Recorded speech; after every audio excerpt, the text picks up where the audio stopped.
Mesdames et messieurs, bonsoir. Dans le cadre de l'émission Zoom Appalaches, cette semaine, nous recevons M. Mario Dufresne de l'organisme CATARA.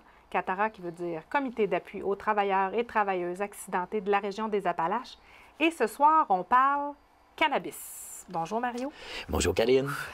Alors, tu viens me parler du cannabis en milieu de travail, mais ce qu'on va se dire aujourd'hui, ça s'applique à toutes les substances Effectivement. qu'on peut retrouver, tu sais, l'alcool à la limite, le aussi, cannabis et autres drogues. Par contre, ce qui fait nouveau, Oui. c'est que là, au 17 octobre, Ça la vient légalisation, juste, là, c'est donc, encore chaud, là. le cannabis doit être explicitement inclus dans toutes les mesures. Fait que Bon. c'est pour ça que CATARA sentait qu'il y avait un rôle à jouer là-dedans. C'est sûr que nous, ce soir, en tout cas, on n'abordera pas ce que les effets, les dangers ou peu importe du cannabis sur la personne et tout ça. Oui. On a Don Rémy, le centre Don Rémy, qui est vraiment Effectivement. à sa Et place Mathieu là-dedans. Fontaine est venu nous en parler. Justement, C'est ça. la semaine où on parlait de la légalisation du cannabis, M. Fontaine est venu en parler. Et là, ça nous a fait penser à, oh, attention, là, en milieu de travail milieu de aussi, travail. là, ça va avoir des impacts. Les là. impacts, c'est, j'oserais dire, des impacts majeurs, mais peut-être pas aussi dramatiques qu'on l'a laissé croire ou qu'on l'a anticipé. Bon, je comprends, moi, je comprends les positions, les inquiétudes du Conseil du patronat et tout ça, je les comprends facilement. Et ils apprennent que, bon, il y a une loi qui va être passée, le cannabis va être légalisé, et c'est tout. Mais On lui en dit pas plus. On s'entend, Mario, qu'il y a sûrement déjà des problèmes liés à l'alcool et aux Bien sûr. drogues en milieu de travail. Oui. Mais là, le fait que le cannabis soit légal, ça fait en sorte que il y a certaines choses qui doivent être mises en place. Ça change la donne. Tu sais, tant que le cannabis était illégal, si dans l'entreprise, tu avais un employé qui était en possession puis qui consommait et tout ça, c'était hors la loi. Donc, automatiquement, on appelait la police, puis on se débarrassait Dans la loi, de c'est ça, fini, hein? c'est les tribunaux. On met ça dans les mains des tribunaux et, bon, peut-être pas aussi rapidement que ça quand même, mais pas loin. Du moins, on n'a pas toute la tâche sur nos épaules. Là, c'est différent. OK. C'est légal. Oui. Donc, tu as le droit d'en avoir. Est-ce que tu as le droit d'en consommer? Ah. C'est ça qu'il faut. C'est ça que va falloir se poser comme question. Donc, cette légalisation-là a un impact tant sur les employeurs que sur les travailleurs. Sur les travailleurs, évidemment. Alors, Parce je te que, laisse bon, m'expliquer ça, là. vous savez certainement que au niveau de la loi sur les normes du travail, une des responsabilités de l'employeur, c'est d'assurer la sécurité, l'intégrité physique et psychologique de ses employés. Si tu as consommé, c'est plus la même chose. Donc, l'employeur est responsable s'il arrive un accident. Ah bon.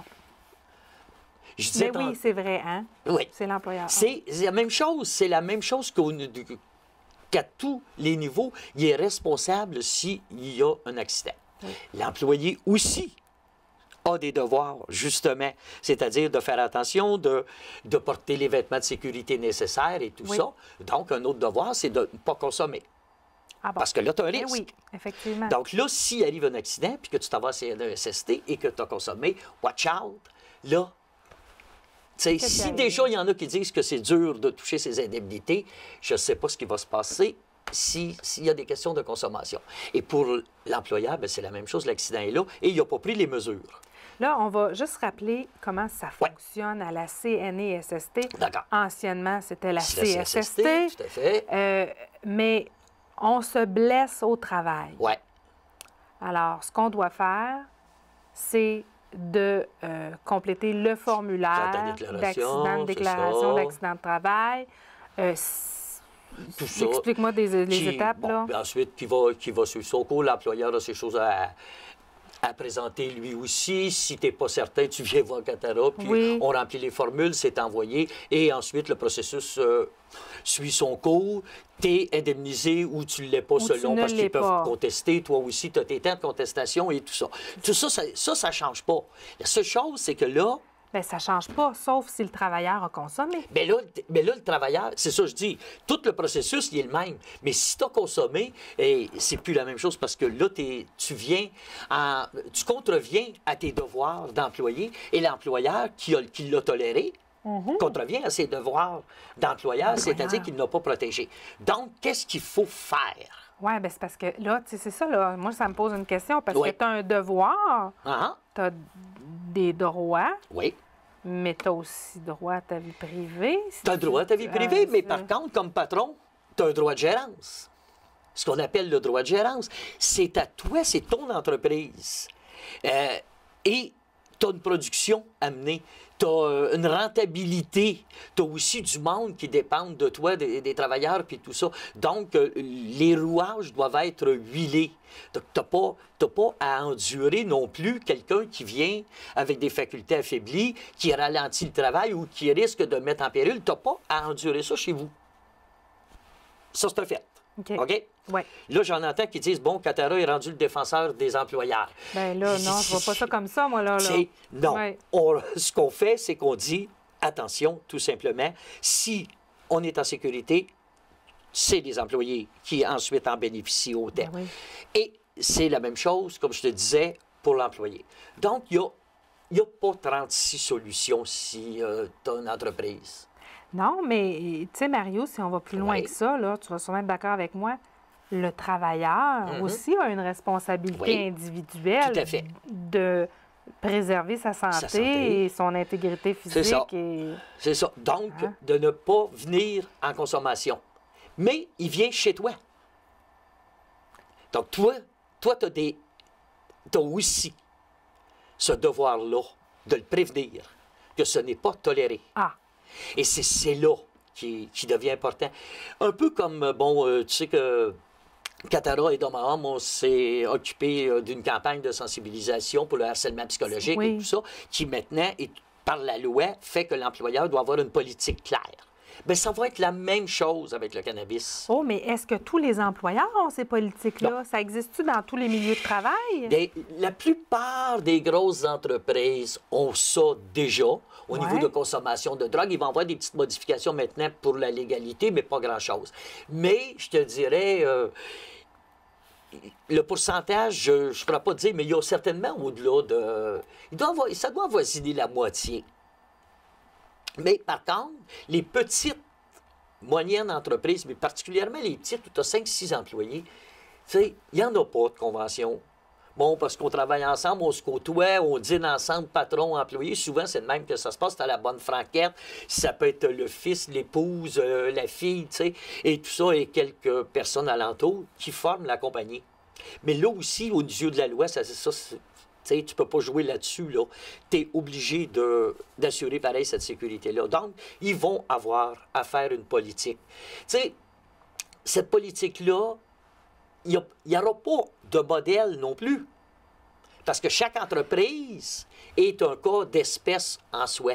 C'est ça que j'allais te dire aussi qu'on commence, Oui, là. où ce qu'on commence? Bien, ce qu'on commence, c'est premièrement, la première chose que moi, je conseillerais à tout le monde qui veulent partir, comment partir sa politique de protection, c'est de savoir, est-ce que je mets un degré de tolérance ou je n'en mets pas? C'est-à-dire, est-ce que j'établis immédiatement tolérance zéro? Je pense que l'idéal, c'est ça. Ça, même si c'est légal, ça ne change rien. Là. Tu ne seras pas dans l'égalité parce que tu interdis le cannabis, que ce soit la possession, l'échange ou la consommation dans ton lieu de travail. Parce que j'ai vu dernièrement là, qu'au niveau d'Air Canada, on allait même interdire la consommation de cannabis aux employés en milieu de travail, mais aussi en dehors des heures de travail. Selon un nombre d'heures X, bon, parce qu'on sait que le cannabis, puis ça va être une autre problématique, parce que le cannabis peut rester jusqu'à 6 semaines dans le sein, mais par contre, tes facultés ne sont plus affaiblies, là, puis tout ça. Mais ceux qui ont des... Bon, les conducteurs d'autobus scolaires, les avions, évidemment, tu as 350 passagers que tu es responsable. Oui. Tu t'en vas pas piloter ça quand tu viens de fumer un joint ou encore que tu as fumé un joint la veille, puis le lendemain matin, tu as 4 heures de sommeil, tu pars avec ton avion, c'est pas de même que ça marche et c'est comme ça. Il y a certains endroits où c'est déjà clair que la consommation, tout ça, est là. Et c'est l'interdiction. Mais moi, ce que je dis, c'est que même si tu as une petite entreprise, Oui. tu sais, je veux dire que tu travailles à faire des armoires, par exemple, tu travailles avec des scies, avec tout ça, avec des matériaux dangereux, des outils dangereux, bien, tu as besoin d'avoir toute ta concentration. Parce que oui, ça vient influencer la Marie, ça vient influencer sur la capacité de concentration et tout ça. Donc, ce que je conseillerais, c'est d'abord et avant tout politique zéro. Autre chose qui va être vraiment important, c'est de faire en sorte que tous les articles portant sur le cannabis, autant que sur n'importe quoi, doivent être clairs. Clairs, précis et compris par tous les employés.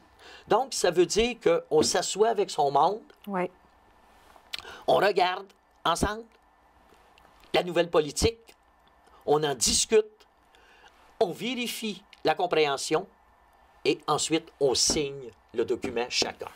Moi, je dois dire, j'ai de la misère à aller jusque-là parce que je me dis, bien, en tout cas, c'est peut-être moi qui ne comprends pas, mais moi, Karine, je me dis, quand je viens travailler, il Oui, faut que je sois en état de travailler. oui. La question ne se pose même pas. La question se pose pas. Pour moi, ça se pose pas. Quand je viens travailler, je m'en viens donner le meilleur de moi-même. Donc, que mon employeur, moi, dans le fond, une politique claire pour moi, c'est tout simplement le travailleur doit être en état de travailler et avoir toutes ses facultés intellectuelles pour en se présenter au travail, puis ça finit là. Oui. C'est pas compliqué. C'est pas compliqué. Si tu as 50 employés, ça devient un petit peu plus compliqué. Oui, mais là, on parlait de PME. Si tu as 6 employés, si tu as 6 personnes déjà, c'est un petit Juste peu un plus énoncé compliqué. comme ça. C'est ça. Puis en plus de ça, Ouais. c'est pas si grave, là. C'est pas si grave qu'on se protège. Tu sais, cette protection-là, elle n'est pas juste pour l'employeur. Elle est aussi pour le travailleur. Le fait de savoir que l'endroit où je suis, je vais être traité de la même façon que mon voisin, même si c'est le fils du propriétaire, moi, personnellement, ça me rassurerait. Alors là, c'est ça aussi. C'est un souci d'équité.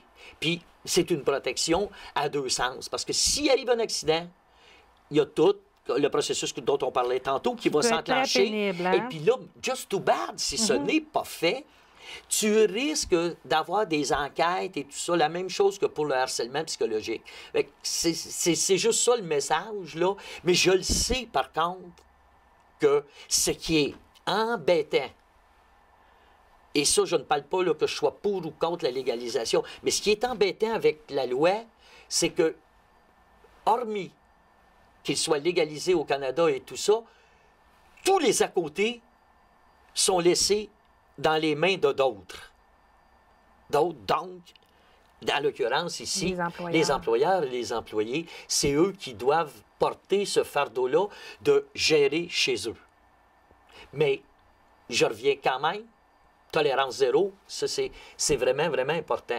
Un autre point aussi peut-être qu'on peut regarder, qui est, en tout cas que je pense qui est à voir, c'est que est-ce que nos assurances maintenant vont couvrir là-dessus? Est-ce qu'il y a une clause de cannabis? Oh, les assurances, tu parles de quelles assurances? Les assurances de l'entreprise et tout ça. OK. Parce que ça aussi, il va falloir vérifier avec son assureur. Qu'est-ce qui arrive là, au niveau du cannabis? Donc, s'il y a un employé qui consomme et qui se blesse, qu'est-ce qui arrive avec ça? Qu'est-ce qui arrive? Je ne peux pas répondre. Ça dépend encore de ta police d'assurance. Tu sais, il y a des cas, au niveau de consommation d'alcool, parce que, l'alcool est légal depuis longtemps, tu sais, où il y a des parties dans la police qui couvrent ça, mais d'autres qui ne le couvrent pas du tout. Et tout ça fait que là, est-ce que je suis couvert ou pas? Ça aussi, ça va être des choses à s'informer. Tu sais? Et oui, bien, ça a des impacts importants, mais ce que je comprends de tout ça, c'est que, dans le fond, Katara aujourd'hui vient nous parler des droits et des devoirs de l'employeur dans le but de protéger ses travailleurs. Donc, c'est ça. C'est important. Et une politique, ça n'a pas c'est pas obligé d'être un document de 75 C'est pas pages, obligé d'être un là. document de 75 pages, certain. Ce que je conseille, en tout cas personnellement, c'est regarder la tolérance zéro. Là, on va me dire, oui, mais il y a la charte des droits. Ah oui, ça, Les je voulais- chartes canadiennes, Oui. il y a la charte québécoise et tout ça. Bien sûr que c'est là, mais c'est pas interdit dans la charte d'avoir une politique qui dit que dans mon espace, je ne veux ni alcool, ni cannabis, de quelque façon que ce soit. Mais je peux Mais- te faire une comparaison? Tu me diras si j'ai raison. Vas-y. J'invite des gens à Ouais. souper chez nous, OK? Et ils arrivent Oui. et tu m'excuseras l'expression, ils sont gelés comme des bines.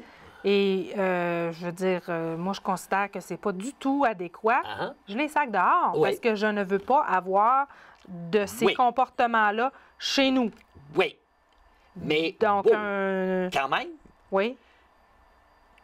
disons qu'en entreprise, t'es sacs peut-être pas dehors. Non, non, tout de suite. c'est ça. Non, mais c'est Non, ce qui se passait. mais moi, je veux pas avoir de ça dans ma maison. ça. Ben, je vais inviter les gens à revenir à jeun ou, Mais tu sais, c'est ça. il Voilà. va y avoir une... Cette façon-là, Et justement. c'est ça. Mais si dans ta politique, Oui. on revient là-dessus, tu mets des clauses de mesures disciplinaires, comme Oui. tu mets dans le contrat de travail. Là, puis il y a un autre truc aussi, les nouveaux contrats de travail pour les nouveaux employés incluent immédiatement une clause cannabis dedans.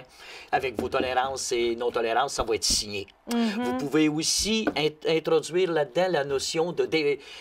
Parce qu'il y a des gens qui ont du cannabis médicinal. Oui. Oui. Ça, c'est une autre histoire, là. Oui. C'est par prescription. Bien sûr que c'est pas trop risqué parce que la plupart de ceux qui ont ça, c'est qu'ils sont plus vraiment en mesure de travailler et c'est chronique, mais il y a certains domaines où il y en a. Fait que ça aussi, il faut que ça soit issu. Mais par Et contre, gérer. tu peux pas t'ingérer dans la vie de quelqu'un. Tu peux pas aller fouiller son casier pour voir s'il y a du pot, même si tu penses qu'il y en a. OK. Tu ne peux pas non plus faire les tests de dépistage parce que les tests de dépistage actuellement ne sont pas adéquats. En premier lieu, parce que, bon, comme je disais tantôt, le cannabis reste longtemps dans le sang, donc ça peut faire un temps. Fait que c'est encore très contestable. Puis, tu t'ingères dans la vie privée de la personne, qui en plus peut plaider la dépendance. Donc, la dépendance étant considérée comme un handicap au niveau de la charte des droits, et la plupart de la jurisprudence qui ont reconnu le handicap, ça a été gagné, donc tu t'embarques pas là-dedans. Fait que si tu veux faire un test de dépistage, tu vas être obligé comme entrepreneur d'être sûr de ton affaire. Mais si tu vois rentrer quelqu'un qui a une difficulté d'élocution, ce qui n'est pas dans son habitude, là, qui n'est pas un handicap d'élocution, bien sûr, qui part à rire à tout bout de champ, Que les yeux rouges, qui a les yeux rouges. rouges, les pupilles dilatées, etc., et qui a à l'occasion l'incohérence du discours, par exemple, et tout ça, je pense que tu as suffisamment matière pour demander un test. Tu sais, pour dire, je crois que En cas tu de es... doute raisonnable. Oui, oui, parce que là, tu viens de protéger ton monde. Puis, tu as suffisamment d'éléments. Mais si tu n'as pas ça, les tests de dépistage, pour l'instant, non. Sauf que Les mesures disciplinaires, par contre. les mesures disciplinaires, c'est ça. Bon, c'est selon ce que tu veux mettre. Bon, ça peut être l'avis verbal, en premier lieu, souvent, comme ça se passe dans beaucoup d'entreprises. Ensuite, l'avis écrit, associé, par exemple, à une suspension X avec ou sans salaire, ben, surtout sans salaire. Oui, parce que sinon, ce serait le fun. Mais sans salaire, plutôt. Et ensuite de ça, là, tu peux aller jusqu'au congédiement. Parce que ça aussi, c'est ton droit. Mais ça fait partie du droit de gérance. Mais tu as des étapes à faire pour, évidemment, tu sacs pas le monde dehors de même parce qu'il y a On peut être un peu moins intolérant quand ça se passe dans notre cuisine chez nous, Ben mais en oui. milieu de travail, Ben, oui, en milieu de effectivement. travail, Donc, c'est c'est ça. à l'employeur Il y a un d'établir certain des respect. règles. Oui. Dire, bon, ben moi, je tolère ça C'est ça. chez nous. Bon. Si vous venez en état de consommation, Voilà. il arrive telle chose en premier, telle ça. chose en premier, telle chose en premier. Fait tu comprends pourquoi maintenant que c'est si important d'avoir une politique claire, même si c'est une petite entreprise? C'est parce qu'il y a toute une grosse machine en arrière de Ben ça. oui. Puis quand il y a un accident, tout ça s'enclenche. Et Dieu sait, pour avoir fréquenté l'espace de Catara Voilà. pendant quelques années, Dieu sait que la machine est complexe Est quand très on parle de complexe. CNE, SST et que si ça se passe bien et que la demande est acceptée, généralement, ça va bien. Mais Ouais. quand ce n'est pas accepté, C'est ça. c'est souvent des mois, voire des années pour les Ouais. travailleurs de pénibles recours, pénible recours. sans souvent de compensation financière alors qu'on est dans l'incapacité de Exact. travailler, appauvrissement, etc., etc., Et etc. toutes les enquêtes qui s'ensuivent, Oui, parce que là, s'il y a consommation de substances psychotropes en lien avec l'accident, c'est ceux qui vont venir enquêter. et là, on parle du travailleur qui pourrait consommer, mais ce travailleur-là qui a consommé, il est dangereux pas seulement pour lui-même, Ouais. mais pour les autres. Il est dangereux pour les autres aussi, c'est sûr. Et là, c'est là qui vient en contradiction avec ses devoirs de travailleur. Parce que c'est ça, souvent aussi, le travailleur, il oublie qu'il y a des devoirs. Tu sais, c'est bien beau qu'il y ait des droits, mais il y a des devoirs aussi. Oui, Devoir de bien utiliser les équipements oui, de façon sécuritaire, devoir de s'informer pour savoir si tel geste posé peut être dangereux, etc. C'est son devoir. Fait que là, je pense qu'au niveau de consommation, il n'a pas bien à s'informer pour savoir qu'il n'est pas dans le même état quand il consomme puis quand il ne consomme pas. Fait que cette part de responsabilité-là peut remettre en question après toute la question de ses indemnités s'il arrive quelque chose ou s'il arrive quelque chose à un collègue. Je trouve ça intéressant qu'on en parle quand même parce que, écoute, tu soulèves la question de la tolérance zéro en Oui. entreprise, Uh-huh. des politiques qui doivent être établies Oui. pour encadrer la consommation de cannabis. Mais si on parle du cannabis aujourd'hui, c'est parce qu'il vient d'être légalisé. Oui. Alors qu'au niveau de l'alcool, c'est un peu la même problématique. Tout à fait. Et, comme tu disais tout à l'heure, les employeurs ont certainement pas tous des politiques concernant la consommation d'alcool. là. C'est sûr, mais on peut s'appuyer sur Sur ce type de certaines politique-là. lois. C'est ça qui, en matière d'alcool, même si c'est pas la même chose, bon, compte tenu des effets et du nombre de temps que ça reste dans le sang et toutes ces affaires-là, c'est pour ça qu'il y a des choses qu'on peut pas, mais il y a au moins, je veux dire, tu sais, c'est rare une entreprise qui va accepter quelqu'un qui sent bière ou qui sent l'alcool ou tout ça, tu sais. Il va être retourné chez lui. Ouais. Fait que ça, déjà là, c'est une tolérance zéro qui des fois est implicite, mais qui est là pareil. Donc, ça, regardez. Tu vois que quelqu'un, bon, n'est pas en mesure de faire son job, ton droit de gérance dit, écoute, bonhomme, Tu peux pas rester tu peux ici. pas rester là. C'est dangereux. Je te vois dangereux. Il n'est pas obligé de demander le test de dépistage, tu sais, s'il ne Non. veut pas le demander aussi. L'employeur peut décider en tant que Considère responsable de la sécurité de ses Ouais. travailleurs. Que là, pour l'instant, la production qu'il a fournie n'est pas adéquate et qu'en plus, il semble avoir un comportement inhabituel. Donc, il dit, va te reposer chez vous. C'est comme si vous, un employé qui est trop fatigué. Fait que, tu sais, puis parce que c'est pas en tapant sur le monde, de toute façon, qu'on va le régler. Au contraire, c'est là qu'on peut s'engendrer les conflits. Puis, veut pas, là, c'est nouveau. Tu sais, c'est légal, c'est nouveau. C'est sûr qu'il peut y avoir une augmentation de la consommation pour un certain moment donné. Moi, je ne crois pas que ça va avoir des incidences à long terme. Mais pour une première année, c'est sûr. Il y a peut-être même des gens qui n'auront jamais fumé qui vont vouloir l'essayer, puis tout ça, tu sais. C'est que, C'est bon, j'espère on qu'ils sait ne pas ce qui l'essaieront se pas passe. avant d'aller travailler, là. Ouais. Mais quand même, tu sais. Fait que c'est tout ça. Donc, il faut être quand même vigilant à ce propos-là, tu sais, de dire aux gens, ben écoutez, c'est pas parce que c'est légal que vous pouvez faire n'importe quoi dans votre milieu, que ce soit chez vous, parce qu'il y a même des immeubles de condos qui vont l'interdire. Alors, tu sais, je veux dire, donc, c'est la même chose pour une chose en emploi, là. Rapidement, Mario, Oui. il nous reste à peine une minute. OK. Toi, là, qu'est-ce que tu dirais là, à l'employeur qui n'a pas de politique pour réglementer la consommation de cannabis? Première chose à faire, ça serait quoi? La première chose à faire, c'est de s'asseoir puis de dire, d'essayer de déterminer qu'est-ce qu'on veut chez nous, qu'est-ce qu'on ne veut pas, qu'est-ce qui correspond à l'image de mon entreprise, qu'est-ce qui ne correspond pas, et ensuite, qu'est-ce que je vais rédiger à propos de ça. Mais je répète encore, idéalement, C'est tolérance zéro. Je m'excuse auprès de la technique pour les bruits que je viens de mettre. Idéalement, c'est tolérance zéro. C'est la première base. Et ensuite, on explique les mesures et tout ça. Et aussi d'expliquer pourquoi. Parce que tolérance zéro, ça ne veut pas dire la matraque.